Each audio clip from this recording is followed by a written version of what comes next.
మీ business ఏదైనా మీ ఊర్లో promotion చేయాలంటే అది సుమన్ టీవీతోనే సాధ్యం. ఇప్పుడే సంప్రదించండి. కూలీగా ప్రారంభించిన మీరు వ్యాపారవేత్తగా ఎలా ఎదిగారు సార్? అంటే 30 ఏళ్ళ వయసు మీరు రాజకీయాల్లోకి రావడానికి, అటు చూస్తే 3 దశాబ్దాల రాజకీయ జీవితం మీ ప్రత్యర్థి. అన్న చిన్న పిల్లోడు బలైపోతాడు. పొలంలో నియోజక అభివృద్ధికి మీరు తీసుకున్న డెవలప్మెంట్స్ కానీ ఇతర ఏమంటే ఏం చెప్తారు? పలమనేరు పట్టణంలో ప్రతిపక్ష పార్టీలు ఎమ్మెల్యే గారు ఎటువంటి అభివృద్ధి చేయలేదన్న ఆరోపణలు చేస్తున్నారు. దీనికి మీ సమాధానం? మీరున్నప్పుడు ఏం చేశారో ఈ ప్రభుత్వంలో మేమేం చేసాం లెక్కలతో సహా సిద్ధం. ఎమ్మెల్యే గారి పేరు చెప్పుకొని ఆయన అనుచరులు ఇసుక మైనింగ్ మాఫియా చేస్తున్నారు. జగన్మోహన్ రెడ్డి గారు ముఖ్యమంత్రి అయిన తర్వాత వెంకయ్య గౌడ్ గారు ఏం చేశారో తెలుసుకోవడానికి లేదు పెద్దిరెడ్డి రామచంద్రారెడ్డి అభిమానం ఏం అంత పొందటి. పలమనేరు నియోజకవర్గంలో మెజార్టీ ప్రభుత్వ పథకాలు ఎమ్మెల్యే గారి అనుచరులకే అగ్రతాంబూలం వేశారు, ఆయన వాళ్ళకే ఇప్పించారన్న ఆరోపణలు కూడా ఉన్నాయి. వీటికి నవ్వు వస్తుంది ఇలాంటి మాటలు. పలమనేరు నియోజకవర్గంలో ఐటీ హబ్ చూడొచ్చంటారు. మాజీ ముఖ్యమంత్రి చంద్రబాబు నాయుడు గారి నియోజకవర్గం ఉంది. ఈ నియోజకవర్గంలో ఆయన ప్రభావం ఏమన్నా ఉంటుందంటారా? ఆయన ఇప్పుడు మాజీ ముఖ్యమంత్రి కదా. అవును, ఇప్పుడు ఆయన మాజీ ముఖ్యమంత్రి కదా. అవును.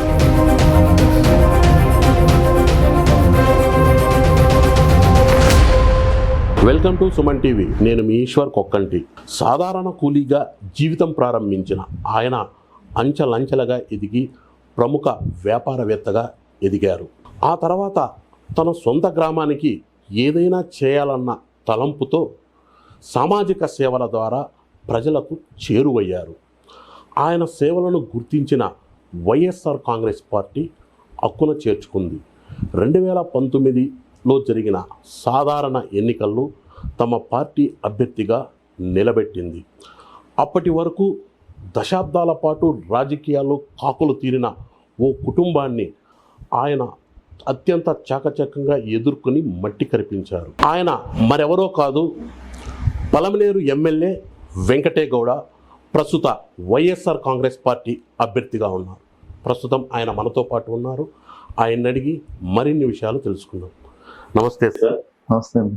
బాగున్నారా? బాగున్నా సార్, ఈ రాజకీయాలు, ఎన్నికల ప్రచారాలు వీటిలోకి పోయే ముందు ఒకసారి మీ కుటుంబ నేపథ్యం ఒకసారి మా వీక్షల కోసం వివరించగలరా? మా నాన్నకు 2 భార్యలు. మొదటి భార్యకు 8 మంది పిల్లలు. ఆమె చనిపోవడంతో మా తల్లి గారిని వివాహం అవడం జరిగింది. మా తల్లి గారికి నేను, మా చెల్లెలు ఇద్దరం. మా నాన్నగారు సామాన్య రైతు కుటుంబం, తోటకనం అనే గ్రామంలోనే పుట్టి పెరిగాను. నా బాల్యం, విద్యాభ్యాసం అంతా కూడా మా ఊళ్ళోనే, పల్లెటూరులోనే జరిగింది. 7th వరకు మా ఊళ్ళో ఉండేది. తర్వాత మండల కేంద్రమైనటువంటి వీకోట మండల కేంద్రానికి హై స్కూల్కి వెళ్ళాల్సి వచ్చింది. సాధారణ కూలీగా జీవితం ప్రారంభించిన మీరు అంచెలంచెలుగా ఎదుగుతూ ప్రముఖ వ్యాపారవేత్తగా ఎదిగారు. సుదీర్ఘ ప్రయాణంలో ఎలా సాధ్యమైందంటారు ఇది? నేను ఒక నెలకు, ప్రతి నెల, అంటే నా దగ్గర ఇప్పుడు కూడా బెంగళూరులో ఉన్నాయి ఆ బుక్స్ అన్ని, చిన్న చిన్న బుక్స్. అప్పట్లో ఒక రోజుకి 65 రూపాయలు కూలి ఇచ్చేవాళ్ళు. నెలకు 30 రోజులు ఉంటే ప్రతి నెల నేను 45 రోజులు పేమెంట్ తీసుకునేవాడిని కూలిగానే. Okay okay. మార్నింగ్ 6 గంటలకి పనికి వెళ్ళేవాడిని, సాయంత్రం 6 దాకా పని చేస్తే 1.5 రోజు కూలి ఇచ్చేవాళ్ళు అన్నమాట. ఓటీ అంటాం. అట్లా ఆనాటి నుంచి నాతో పని చేసినప్పుడు, నేను వాళ్ళతో కలిసి పని చేసినటువంటి మిత్రులందరూ కూడా ఈ రోజు కూడా నాతో మిత్రులాగానే ఉన్నారు. గుర్తుపెట్టుకోండి, ఇది కూడా ఆనాడు ఏదైతే నేను స్టార్ట్ చేశానో ఒక కూలీగా, ఆనాడు నాతోటి మిత్రులందరూ కూడా ఈ రోజు కూడా మిత్రులాగానే ఉంటాం. మేమంతా సరదాగా కూర్చుంటే వాళ్ళన్న చిన్న గిల్టీగా ఫీల్ అవుతారు, ఎట్లా వండేదని అనడానికి. మేము అదే మిత్ర బంధంతో ఇప్పుడు కూడా కంటిన్యూ అవుతున్నాం. కూలీగా ప్రారంభించిన మీరు వ్యాపారవేత్తగా ఎలా ఎదిగారు సార్? వ్యాపారవేత్తగా ఎదిగానంటే సెంట్రింగ్ లేబర్గా పనిచేశాను. తర్వాత లేబర్ నుంచి అప్పుడు మేము ఏమనేవాళ్ళం అంటే సెంటరింగ్ కార్పెంటర్ హెల్పర్ అంటారు. షీట్ సెంటరింగ్ వర్క్ ఉంది అంటే కాంక్రీట్ మోల్డింగ్ వేసే ముందు ప్రతి ఇంటికి సెంటరింగ్ కొడతారు. దాంట్లో హెల్పర్గా పనిచేసాం. తర్వాత వర్క్ నేర్చుకొని డెడికేటెడ్గా వర్క్ నేర్చుకొని కార్పెంటర్ అయ్యాను. కార్పెంటర్ అయిన తర్వాత ఇంకా ఒక ఆలోచన, మనం కూడా ఒక 20-30 మంది పిల్లల్ని పెట్టుకొని సబ్ కాంట్రాక్ట్ తీసుకొని వర్క్ చేస్తే బాగుంటుంది కదా, డెవలప్ అవుతామని అలా చేస్తూ తర్వాత కొన్ని రోజులకి మనమే ఓన్గా మెటీరియల్స్ పర్చేస్ చేసి మనం ఓన్ కాంట్రాక్టర్గా అయితే బాగుంటుంది అలా ప్రయత్నం చేసి అనేక కష్టాలు, ప్రతి దీంట్లో కష్టం ఉంటుంది.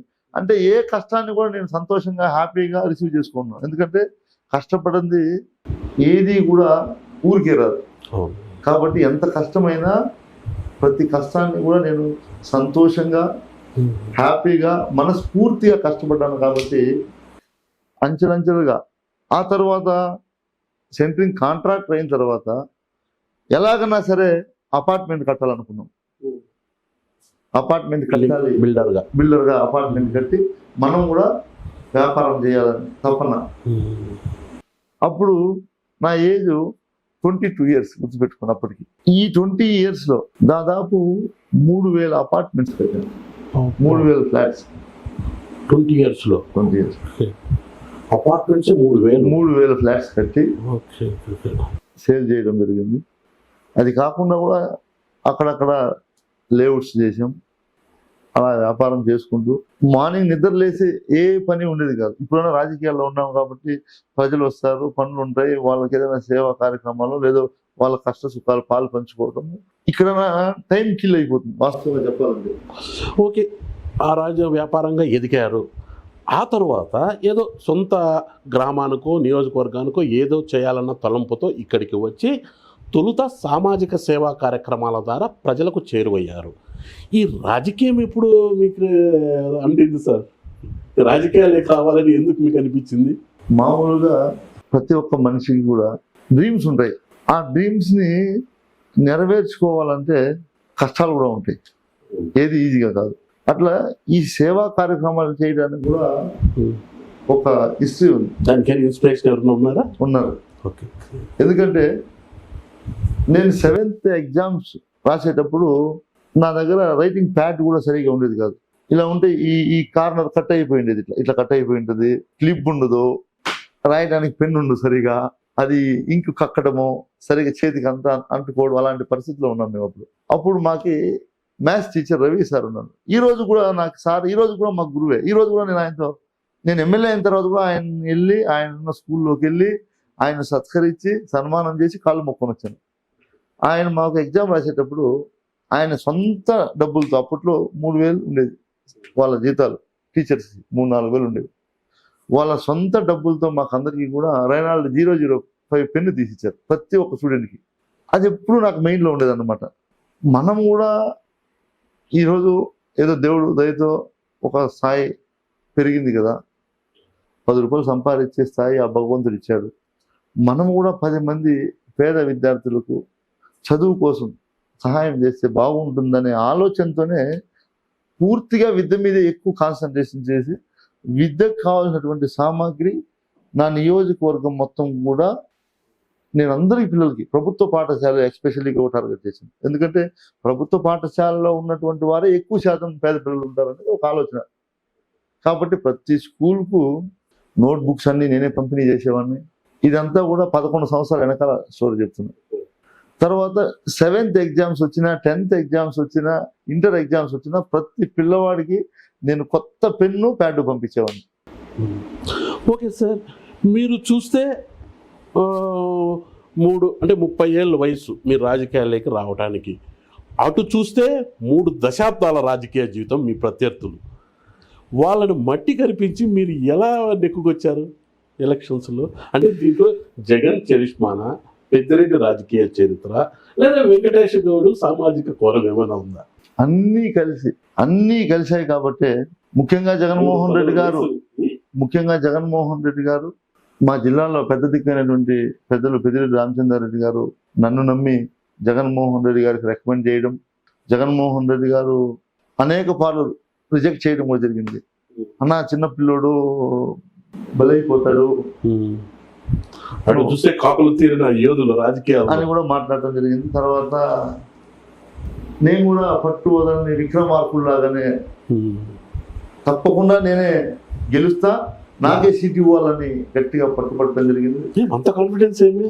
క్లియర్గా అప్పటికి మా నియోజకవర్గ రాజకీయాల పరిస్థితి ఎట్లా ఉండిందంటే, స్థానికంగా ఓటు ఒకసారి వేసుకుని వెళ్ళిపోతే మళ్ళీ 5 సంవత్సరాలు ఏ ఎమ్మెల్యే కూడా గ్రామాల్లోకి వచ్చే పరిస్థితి లేదు. ఎవరికైనా కష్టం వస్తే ఎమ్మెల్యేతో నేరుగా మాట్లాడే అవకాశాలు ఎక్కడ లేవు. నేను ఎమ్మెల్యే కాకముందే ఆ అవకాశాన్ని అందరికీ కల్పించేసి ప్రతి గ్రామానికి ప్రతి ఇంటికి వెళ్ళాను. ఈసారి నేను ఎన్నికల్లో పోటీ చేస్తాను, మీరు అందరూ ఆశీర్వదించండి. ప్రజల్లో స్పందన, నాకున్నటువంటి గోల్, నాకున్నటువంటి ఆలోచన, ఖచ్చితంగా ప్రజలు మనల్ని యాక్సెప్ట్ చేస్తారనే నమ్మకంతోనే ముందుకెళ్ళాం. ఖచ్చితంగా ఆ నమ్మకాన్ని, ప్రజలు నా మీద పెట్టినటువంటి నమ్మకాన్ని మళ్ళీ నేను నిలబెట్టుకున్నాను. కాబట్టి రెండోసారి మళ్ళీ ముఖ్యమంత్రి గారు నాకు రెండోసారి కూడా అభ్యర్థిగా అవకాశం కల్పించారు.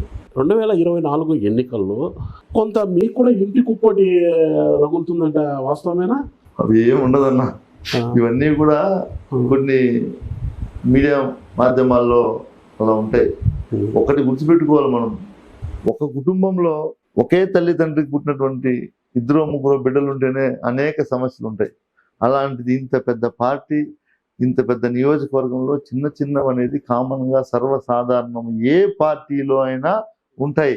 ఇవన్నీ కూడా అప్పుడు ఆ పరిస్థితులు మాత్రమే ఉంటాయి. అవి ఎన్నికల్లో ఎక్కడా కూడా మేమంతా కూడా సర్వం సిద్ధమై ఏకమై ఇక్కడ 3వసారి హ్యాట్రిక్గా వైఎస్ఆర్ కాంగ్రెస్ పార్టీని జెండాని ఎగరవేయబోతున్నాం. గుర్తుపెట్టుకోండి.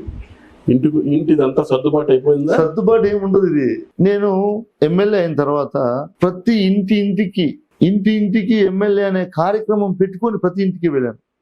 ఏ రోజు ఏ మీడియాలో కూడా హైలైట్ చేయలేదు. ఎక్కడైనా ఇలాంటి చిన్న ఏదైనా వస్తాయని అనుకోండి, ఎవరికైనా మనస్పర్ధలు, వాటిని వేస్తారు. కాబట్టి ఇవన్నీ కూడా వాళ్ళ రేటింగ్ పెంచుకోవడానికి వాళ్ళు ఏదో చేసుకుంటున్నారు తప్ప, ఇక్కడ స్థానికంగా పలమనేరు నియోజకవర్గంలో మేమందరం చాలా బాగున్నాం. ఏదైనా చిన్న చిన్నగా వస్తూ ఉంటాయి, పోతూ ఉంటాయి, అది కామన్గా తీసుకుంటాం తప్ప దాన్ని అసలు మెయిన్లో కూడా పెట్టుకోము. ఈ 5 ఏళ్లలో పలమనేరు నియోజక అభివృద్ధికి మీరు తీసుకున్న డెవలప్మెంట్స్ కానీ ఇతరత ఏమంటే ఏం చెప్తారు మీరు? హిస్టరీలో నిలిచిపోయే విధంగా అభివృద్ధి చేశాం. పలమనేరు పట్టణంలో 100 పడకల ఆసుపత్రి, గత ప్రభుత్వాల్లో మంత్రులు కూడా ఉన్నారు, 2-3 మంత్రులు కూడా ఉన్నారు, ఎంతో మంది శాసనసభ్యులు ఉన్నారు. పలమనేరు పట్టణం మీద, పలమనేరు నియోజకవర్గానికి కావచ్చు, పలమనేరు పట్టణంలో కావచ్చు, ఎవరు కూడా సాధించినటువంటిది గొప్ప ఆలోచనతో 100 పడకల ఆసుపత్రిని తీసుకొచ్చి నిర్మాణం పూర్తి చేసి పూర్తి వసతులతో ఈరోజు ప్రజలకు సేవ అందించే కార్యక్రమాన్ని పూర్తి చేశాం. ఇంతకన్నా గొప్ప ఇంకా మా గురించి మేము ఏం చెప్పుకోవాలా? ఎవరు కూడా ఇన్ని సంవత్సరాలు, గత ఎన్నో సంవత్సరాలు, తరతరాలుగా 40 సంవత్సరాల అనుభవం ఉన్నటువంటి వారు మీరు అన్నీ చెప్పారు కదా. ఎవరు చేయలేని నేను చేశానంటే అది మా పార్టీ గొప్పే కదా. మాకు జగన్మోహన్ రెడ్డి గారు అండదండలతో చేసాం కదా. పలమనేరు నియోజకవర్గ అభివృద్ధికి సుమారు 420 కోట్లకు ఖర్చు పెట్టాము, చరిత్రలో కని విరిగిన అభివృద్ధి చేశామని మీరు ఒకసారి అన్నారు. ఇంత అభివృద్ధి చేశా కూడా ప్రతిపక్ష పార్టీలు ఎమ్మెల్యే గారు ఎటువంటి అభివృద్ధి చేయలేదన్న ఆరోపణలు చేస్తున్నారు. దీనికి మీ సమాధానం ఏంటి? పలుమార్లు నేను సవాలించడం జరిగింది. ఎవరికి అనుమానం ఉన్నా ఎమ్మెల్యే అభివృద్ధి చేయలేదని నాతో వస్తే లైవ్ లో చూపిస్తాను నేను చేసినటువంటి అభివృద్ధి. దాదాపు పలమనేరు నియోజకవర్గంలో ఉన్నటువంటి గ్రామాలు, నేను శాసనసభ్యుడు కాకముందు ఎంతో మంది శాసనసభ్యులు ఉన్నారు కాబట్టి మళ్ళీ నేను చెప్తా ఉన్నా, ఘంటాపథంగా 70% గ్రామాలకు రోడ్లు పూర్తి చేసింది నేనే, మా ప్రభుత్వమే. జగన్మోహన్ రెడ్డి గారి సహకారంతో 70% పలమనేరు నియోజకవర్గంలో ఉన్నటువంటి గ్రామాలకన్నీ కూడా రోడ్లు పూర్తి చేశాం. ఇంకా 30% గ్రామాలకు రోడ్లు మిగిలి ఉన్నాయి. ఇంకా ఖచ్చితంగా 2024లో జగన్మోహన్ రెడ్డి గారు ప్రమాణ స్వీకారం అయిపోయిన తర్వాత 1-2 సంవత్సరాల్లో పూర్తిగా అన్ని గ్రామాలకు రోడ్లు వేసే బాధ్యత తీసుకుంటాం. అదేవిధంగా అటు వీకోట, ఇటు బైరెడ్డిపల్లి మండలంలో ఒక కైగల్ దగ్గర ఒక రిజర్వాయర్ నిర్మించాలనుకున్నాం. కొన్ని కారణాల వల్ల, కోవిడ్ కారణంగా ఆ ప్రాజెక్టు అలా ఆగినింది. ఖచ్చితంగా దాన్ని కూడా పూర్తి చేస్తాం. అదేవిధంగా పట్టణంలో ఏదైతే గతంలో రాజశేఖర రెడ్డి గారు గంగన సిరిసికి ఇచ్చినటువంటి ప్రాధాన్యత, ఇంకా దాన్ని పెంచి ఖచ్చితంగా ఆ ప్రాజెక్టు పూర్తి చేస్తాం. ఎందుకంటే పట్టణానికి మొత్తం కూడా తాగునీటి సౌకర్యం కోసం ఆ ప్రాజెక్ట్ కూడా పూర్తి చేస్తాం. ఎక్కడైనా సరే మీరు గ్రామాల్లో పర్యటిస్తే, మా నియోజకవర్గంలో గ్రామాల్లో పర్యటిస్తే ఏ గ్రామంలో అయినా మీరు వెళ్ళి చూడొచ్చు. ఏ గ్రామం, నేను స్పెసిఫిక్గా ఈ గ్రామం ఆ గ్రామం అని చెప్పను, ఏ గ్రామం కన్నా వెళ్ళి చూస్తే గతం కంటే ఇప్పుడు అభివృద్ధి జరిగిందా లేదా అనేది క్లియర్ కట్గా మన కళ్ళ ముందే కనిపిస్తుంది. ఒక్క 450 కోట్లు మీరు చెప్పిందే కాకుండా ఈ అనేక సంక్షేమ పథకాల ద్వారా దాదాపు 2300 కోట్లు ఒక్క పలమనేరు నియోజకవర్గానికి ఖర్చు పెట్టారు జగన్మోహన్ రెడ్డి గారు. ఇంతకన్నా అభివృద్ధి ఏ ప్రభుత్వంలో జరిగింది అని అడుగుతున్నాను నేను. ఎవరికైనా నేను ఇప్పటికీ నా సవాల్ నేను మాట మీదే ఉన్నా. లెక్కలు తీసుకోండి, నేను నోటి మాటలొద్దు, లెక్కలు ఆన్లైన్ స్టేట్మెంట్ ఇస్తా. మీరున్నప్పుడు ఏం చేశారో ఈ ప్రభుత్వంలో మేము ఏం చేసాం లెక్కలతో సహా సిద్ధం. ఇంతకన్నా ప్రతిపక్ష వాళ్ళు కళ్ళు లేని కబోదిలాగా ప్రవర్తిస్తే మనం ఏం చేయలేము కదా. కళ్ళ ముందున్నటువంటి అభివృద్ధిని ఒప్పుకోలేక, జీర్ణించుకోలేక, తట్టుకోలేక వాళ్ళు మాట్లాడుతున్నారు. ఖచ్చితంగా రానున్న ఎన్నికలు దగ్గరలో ఉన్నాయి, ఇంకా 10 రోజుల్లో ఎన్నికలు ఉన్నాయి. ఖచ్చితంగా ఒక్కటి మేము చెప్తున్నాం, మా నాయకుడు ఏదైతే చెప్పాడో మీకు కానీ, మీ కుటుంబానికి కానీ, మీ గ్రామానికి కానీ, మీ ప్రాంతానికి కానీ మంచి జరిగింటేనే, గతం కంటే మంచి జరిగింటేనే మాకు ఓటేయండి అని ఏదైతే మా నాయకుడు చెప్తున్నాడో అదే బాటలో నేను కూడా వెళ్తున్నా. మేమంతా కూడా అదే మాట మీద ఉంటున్నాం. ఓకేనా? ఇంకొకటి, ప్రధానంగా మీ ప్రత్యర్థులు మీ మీద ప్రధానంగా గుప్పించే ఆరోపణలు 2 మీ దృష్టికి తీసుకొస్తా, మీరు సమాధానం చెప్తారని ఆశిస్తున్నా. ఎమ్మెల్యే గారు ప్రజలకు అందుబాటులో ఉంటారు, ఎప్పుడు బెంగళూరులోనే వ్యాపార నిమిత్తం బెంగళూరులోనే ఉంటారన్న ఒక ఆరోపణ ఉంది. దీనికి మీ సమాధానం ఏంటి? ఇవన్నీ కూడా అవాస్తవాలు. వాస్తవాలకు దూరంగా మాట్లాడటం ప్రతిపక్షాలకు అలవాటు అయిపోయింది. ఎందుకంటే ఈ నియోజకవర్గంలో నేను ఉన్నంత అందుబాటులో, నేనున్నటువంటి ఫ్రెండ్లీ నేచర్తో ప్రజలతో ఇంతవరకు ఏ ఎమ్మెల్యే లేడు అని ఇది ప్రజల వాయిస్, నేను చెప్పుకోవడం కాదు, ప్రజల్లో నుంచి వచ్చినటువంటి మాట. దానికి నిదర్శనం నాకు 2వ సారి జగన్మోహన్ రెడ్డి గారు టికెట్ ఇవ్వడం, గుర్తుపెట్టుకోండి. ఎమ్మెల్యే గారి పేరు చెప్పుకొని ఆయన అనుచరులు ఇసుక మైనింగ్ మాఫియా చేస్తున్నారు, దీని వెనకాల ఎమ్మెల్యే హస్తం ఉందని వాళ్ళు ఇది బలంగా ఆరోపించారు. దీనికి మీరు వారికి చెప్పే సమాధానం ఏంటి? అన్న, ఖచ్చితంగా ఇవన్నీ కూడా అబద్ధాలే. జగన్మోహన్ రెడ్డి గారు ముఖ్యమంత్రి అయిన తర్వాత ట్రాన్స్పరెంట్గా ఏదైతే ఈ మైనింగ్, ఇసుక ఇవన్నీ ఉన్నాయో వాటిని ఆన్లైన్లో టెండర్ రూపంలో, గుర్తుపెట్టుకోండి, ఆ వనరులన్నీ కూడా, అంటే ఏదైతే మైనింగ్ కావచ్చు, ఇసుక కావచ్చు, ఇవన్నీ కూడా ఈ వనరులను ప్రభుత్వానికి నిధులుగా మలుచుకొని వాటిని ప్రజలకు ఏదో ఒక రూపంగా ప్రజలకు అందించారు తప్ప ఇక్కడ ఎక్కడా కూడా ఈ రాష్ట్రంలో ఇసుక మైనింగ్ ఇట్లా తప్పుదావ పట్టించారు వాళ్ళ ఎమ్మెల్యేలు కానీ మంత్రులు కానీ అనేది మాత్రం ఇది నిజంగా 100% అబద్ధం. ఎందుకంటే ఇప్పుడు ప్రతి చోట కూడా టెండర్లు వేశారు, ఆన్లైన్లో కూసుకున్నారు. ఆన్లైన్లో ఎవరైతే తీసుకున్నారో వాళ్ళే మైనింగ్ కానీ ఇసుక కానీ ట్రాన్స్పరెంట్గా జరుగుతుంది. దాంట్లో ఎంత ఆదాయం వచ్చిందని కూడా మంత్రివర్యులు పెద్దిరెడ్డి రామచంద్రారెడ్డి గారు ఒకసారి డిస్ప్లే చేసి చూపించడం జరిగింది. ఇలాంటి క్వశ్చనే ఒకసారి మంత్రి గారి మీద ఎవరో పేపర్లో న్యూస్లో రాశారని చెప్పి ప్రెస్ కాన్ఫరెన్స్ నేను చూశాను, ఇంత ఆదాయం ఇసుక ద్వారా వచ్చిందని. అలాంటి పరిస్థితుల్లో వీళ్ళు ఏదో ఒకటి ప్రతిపక్షాలకు ఎమ్మెల్యేల మీద ఏవి తప్పులు పట్టడానికి లేవు కాబట్టి ఇలాంటివి, లేదంటే ఇంకా తప్పుడు ఏదైనా క్రియేట్ చేసి మాట్లాడుతున్నారు తప్ప ఇవన్నీ కూడా అబద్ధాలు. ఏం వెంకట గౌడ్ గారు ఏం చేశారో తెలుసడానికి, లేదా పెద్దిరెడ్డి రామచంద్రారెడ్డి అభిమానం ఏం అంత పొంది టికెట్ సాధించారంటే ఏం చెప్తారు? వైఎస్ఆర్ కాంగ్రెస్ పార్టీలో ఎవరైతే ఎమ్మెల్యేలు అయిన తర్వాత ఎవరైతే మా లీడర్ అంటే జగన్మోహన్ రెడ్డి గారు కొన్ని ఆదేశాలు ఇచ్చారనమాట ప్రతి ఎమ్మెల్యేకి కూడా, మీరు ఇలానే ప్రజల్లో ఉండాలి, ఇలానే చేయాలి, ప్రజలకు ఎప్పుడు అందుబాటులో ఉండాలి. 2 సంవత్సరాల ముందు కూడా హెచ్చరించారు అందరికీ కూడా, ఇలా ఉంటేనే రాబోయే రోజుల్లో మీకు టికెట్లు ఉంటాయని కూడా చాలా మీటింగ్లో స్పష్టంగా చెప్పారు. సర్వే రిపోర్ట్ల ప్రకారం ఆధారంగా టికెట్స్ ఇస్తాము అనేసి. కాబట్టి మేము ఆయన చెప్పిన మాటలకు అన్నిటి కూడా అనుగుణంగా ఉండి ఎప్పుడూ నిత్యం ప్రజల్లోనే ఉన్నాం. 2019 ఎన్నికల్లో పలమనేరు నియోజకవర్గ అభివృద్ధికి మీరు కానీ మీ పార్టీ కానీ ఇచ్చిన హామీలు పూర్తిగా నెరవేరాలని ధైర్యంగా చెప్తారా? వైఎస్ఆర్ కాంగ్రెస్ పార్టీ మేనిఫెస్టో కావచ్చు, ఇక్కడ వసతుల కోసం మేము కోరినటువంటి ఏదైతే ముఖ్యమంత్రి గారిని ఏది కోరామో వాటిని అన్నింటినీ కూడా పూర్తి చేశాం. దాంట్లో ఒకటి కైగల్ ప్రాజెక్ట్ ఒకటి ఆగింది.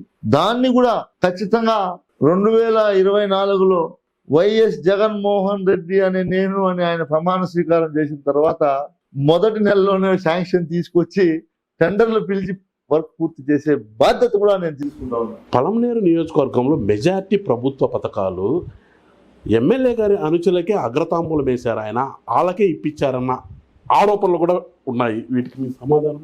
నవ్వు వస్తుంది ఇలాంటి మాటలు. ట్రాన్స్పరెంట్ గా ముఖ్యమంత్రి గారు ట్రాన్స్పరెంట్ గా నాకు ఓటు వేయని వారికి కూడా పథకాలు ఇవ్వాలి.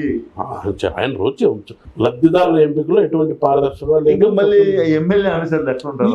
మదనపల్లి పలమనేరు నియోజకవర్గం నుంచి చెప్తున్నా, ఎక్కడా లేదన్నా. వెరీ క్లియర్ గా ట్రాన్స్పరెంట్ గా ఖచ్చితంగా ముఖ్యమంత్రి గారు ఏదైతే చెప్పారో వాటిని అన్నింటినీ అమలు చేశాం. ఇక్కడ ఎక్కడా కూడా అలాంటి పరిస్థితులు లేవు. ప్రతి కుటుంబం 50 కుటుంబాలకు ఒక వాలంటీర్ పెట్టారు. ఆ 50 కుటుంబాల బాధ్యత అతను తీసుకొని సచివాలయ వ్యవస్థ దగ్గరికి అన్నీ కూడా ఏదైతే వాళ్ళ సమాచారం దాన్ని తీసుకెళ్లి అక్కడ అప్డేట్ చేసి వాళ్ళకు రావాల్సినటువంటి స్కీమ్లన్నీ కూడా పూర్తి స్థాయిలో అందించే బాధ్యత వాలంటీర్స్ దగ్గర నుంచి ముఖ్యమంత్రి గారి దగ్గర దాకా అందరూ కూడా సిద్ధంగా ఉండి అందరికీ అన్ని అందిస్తున్నటువంటి సంఘటన నాకు తెలిసి ఈ భారతదేశంలో ఆంధ్రప్రదేశ్లో మాత్రమే జరుగుతూ ఉంది. మరోవైపు వైఎస్ఆర్ కాంగ్రెస్ పార్టీలో కొంత అసంతృప్తివాదులు కొంతమంది ఉన్నారు. వీటినన్నిటినీ దాటుకొని తిరిగి విజయం సాధిస్తారన్న ధీమా ఉందా మీకు? మీరు ఒక మాట వాపస్ తీసుకోవాలన్నా, అసంతృప్తివాదులు అనేవాళ్ళు ఎవరు లేరు. ఇవన్నీ కూడా కలిసిపోయింది. 2024 ఎన్నికల్లో మీరు తిరిగి ఎమ్మెల్యేగా గెలిస్తే పలమనేరు ప్రజలకు మీరు ఏమి చేస్తారు అంటే ఏమి చెప్తారు? నాకు చిన్నప్పటి నుంచి ఒక అలవాటు ఉంది. ఏదైనా సాధించాలి అని మైండ్లో పడితే దాన్ని సాధించేంత వరకు వదిలినటువంటి దాఖలా నా హిస్టరీలో లేదు. ఈ గడిచిన ఈ 37 yearsలో నేను, ఎందుకంటే అలా అని కళలు కనడం ఈజీ, దాన్ని నెరవేర్చుకోవడం చాలా కష్టం. అలా అని ఎక్కడా కూడా నిర్లక్ష్యం చేయము. ఖచ్చితంగా దాన్ని సాధించే ముందుకు వచ్చాను. ఎక్కడా కూడా ఇంతవరకు నేను కళలు కన్నవేది ఎక్కడా కూడా ఆగిపోకుండా కళలు నెరవేర్చుకుంటూ వచ్చాను. ఖచ్చితంగా ఈ నియోజకవర్గానికి ఇటు కర్ణాటక బెంగళూరు దగ్గర అవుతుంది, ఇటు చెన్నై దగ్గర అవుతుంది. మా నియోజకవర్గంలో ఉన్నటువంటి యువత అందరూ కూడా చాలా మంది అటు బెంగళూరుకి, ఇటు చెన్నైకి, హైదరాబాద్కి వెళ్ళి జాబులు చేస్తున్నారు. వారందరి కోసం దీంట్లో నా స్వార్థం కూడా ఉంది. మళ్ళీ నేను చేశాను, నా డ్రీమ్ అది, నేను చేశాను, ఫలానా వెంకటయ్య గౌడ చేశాడు, చరిత్రలో నిలిచిపోతాం. అది నా స్వార్థం అనుకోవచ్చు. దాన్ని కూడా స్వార్థం ఏం కాదు. అది అంటే అన్ని కోణాల్లో నేను మీకు చెప్తున్నా, ఎవరు ఇంత ఓపెన్ గా చెప్పరు. ఒకటి చేయాలనే తపన, రెండు చేసి చూపిస్తే నాకు గౌరవం పెరుగుతుంది, నా మార్క్ ఇక్కడ ఉంటుందనే ఒక ఆలోచన. ఇక్కడ ఉన్నటువంటి యువత అందరూ కూడా బయటికి వెళ్ళి జాబులు చేస్తున్నారు. వీరందరి కోసం నేను ఇప్పటికే పలుమార్లు కొన్ని కంపెనీస్తో మాట్లాడి పెట్టాం. పారిశ్రామిక కారిడార్ యువత కోసం ప్రత్యేకంగా ఒక సాఫ్ట్వేర్ హార్డ్వేర్ హబ్ని తీసుకొచ్చి ఈ చుట్టుపక్కల నియోజకవర్గాలు అందరూ కూడా ఐటీ హబ్గా ఇక్కడ చేసి, గతంలోనే నేను ఎన్నో కంపెనీలతో మాట్లాడడం జరిగింది. ఓన్లీ కోవిడ్ కారణంగా అసలు మొదలు పెట్టలేకపోయాం. ఐటీ కంపెనీలతో మాట్లాడి వాళ్ళకు ఉన్నటువంటి వాళ్ళైతే ఏదైతే కోరారో వాటికి అన్నిటికీ కూడా నేను సిద్ధమై బెంగళూరులో వాళ్ళ కంపెనీస్కు పే చేస్తున్నటువంటి రెంట్, ఇన్ఫ్రాస్ట్రక్చర్కి వాళ్ళు పే చేస్తున్నటువంటి రెంట్ 50% రెంట్కి నేను ఇక్కడ ఇస్తామని చెప్పాం. అదేవిధంగా బెంగళూరుకి వెళ్ళి పనిచేస్తున్నటువంటి యువత ఎవరైతే ఉన్నారో, బెంగళూరులో 50,000 జీతం తీసుకున్నటువంటి వ్యక్తులు మీరు పలమనేరులోనే మీరు కంపెనీ పెడితే 45,000 తీసుకుంటారు. కావాలంటే 40,000కే పని చేస్తారు. అదే ఇలాంటి డిస్కషన్ చేయడం జరిగింది కంపెనీలతో. వాళ్ళు 2-3 విజిట్లు చేయడం జరిగింది. కాకుంటే కేవలం కోవిడ్ కారణంగా అప్పుడు బాగా డిసప్పాయింట్ అయ్యాయి కంపెనీలు అందరూ కూడా. సార్ ఇప్పుడున్నటువంటి పరిస్థితుల్లో మేము రిస్క్ తీసుకోలేము, అగ్రిమెంట్ చేయలేమని చెప్పారు. ఖచ్చితంగా ఆ భగవంతుడు ఆశీస్సులు ఉండాలని కోరుకుంటా ఉన్నా. ఎందుకంటే పలమనేరు నియోజకవర్గంలో ఐటీ హబ్ నిర్మించి బెంగళూరును చెన్నైను తలపించే విధంగా నిర్మాణాలు చేసి కావలసినటువంటి వసతులన్నీ కూడా ఇక్కడే ఉన్నాయి, అది వెంకటయ్య గౌడ చేశాడు అని అనిపించుకోవాలన్నదే నా చిరకాల వాంఛ. 2024లో వెంకటయ్య గౌడ గెలిస్తే పలమనేరు నియోజకవర్గంలో ఐటీ హబ్ చూడొచ్చంటారు. ఖచ్చితంగా చేస్తాం. ఇప్పుడు రానున్న సార్వత్రిక ఎన్నికల్లో మీ పక్కనే మాజీ ముఖ్యమంత్రి చంద్రబాబు నాయుడు గారి నియోజకవర్గం ఉంది. ఈ నియోజకవర్గంలో ఆయన ప్రభావం ఏమన్నా ఉంటుందంటారా? ఆయన ఇప్పుడు మాజీ ముఖ్యమంత్రి కదా. అవును. ఇప్పుడు ఆయన మాజీ ముఖ్యమంత్రి కదా. అవును. నేను 2019లో పోటీ చేసినప్పుడు ఆయన ముఖ్యమంత్రి, చంద్రబాబు నాయుడు గారు. అప్పుడే ఆయన కన్నా ఎక్కువ మెజార్టీ నాకు ఇక్కడ వచ్చింది. అంటే దాన్ని బట్టి ఆయన ప్రభావం ఏముంటుందనేది ఇంక మీరే అర్థం చేసుకోవాలి. మీ నియోజకవర్గంలో చంద్రబాబు నాయుడు గారి ప్రభావం ఏమి ఉండదంటారు? అన్నా నేను వాస్తవం చెప్తున్నా. 2024 సార్వత్రిక ఎన్నికల్లో పలమనేరు ప్రజలు మీకే ఓటు ఎందుకు వేయాలంటే మీరు ఏం చెప్తారు? నేను శాసనసభ్యుడైన తర్వాత ఈ 5 సంవత్సరాల సుదీర్ఘ ప్రయాణంలో నేను నడుచుకున్నటువంటి విధానం ప్రజల్లో, నేను ప్రజలకు ఉన్నటువంటి అందుబాటు, ఈ నియోజకవర్గంలో నేను చేసినటువంటి అభివృద్ధి ఎవరూ చేయలేదు. కాబట్టి ఖచ్చితంగా ప్రజలందరూ కూడా నాకు మద్దతు ఇస్తున్నారు, మా పార్టీని ఇక్కడ గెలిపిస్తున్నారు, ప్రజలందరూ కూడా సిద్ధంగా ఉన్నారు. నేను ఏ ఊర్లోకి వెళ్ళినా వాళ్ళు ఒకటే చెప్తున్నారు, నువ్వు ధైర్యంగా ఉండు స్వామి, మేమున్నాం, నీకెందుకు, మేము గెలిపిస్తామని ప్రజల నోట మాట వస్తుంది. కాబట్టి ఖచ్చితంగా నేను చేసినటువంటి సేవలు, నేను కలిసి మెలిసి ఉన్నటువంటి ఈ పలమనేరు ప్రజలతో ఎవరు కూడా ఉండలేరు. కాబట్టి ఖచ్చితంగా ప్రజలందరూ కూడా నాకు ఓటు వేస్తారు, ఓటు వేయాలి. ఓకేనా? పలమనేరు ప్రజల అభిమానం మీపై ఉండాలని, అలాగే మీరు వ్యాపార పరంగా మరింత ఎత్తుకు ఎదగాలని, రాజకీయంగా మరింత ఉన్నత శిఖరాలు అధిరోహించాలని సుమన్ టీవీ తరఫున కోరుకుంటూ మరొకసారి ధన్యవాదాలు. థ్యాంక్ యూ అన్న.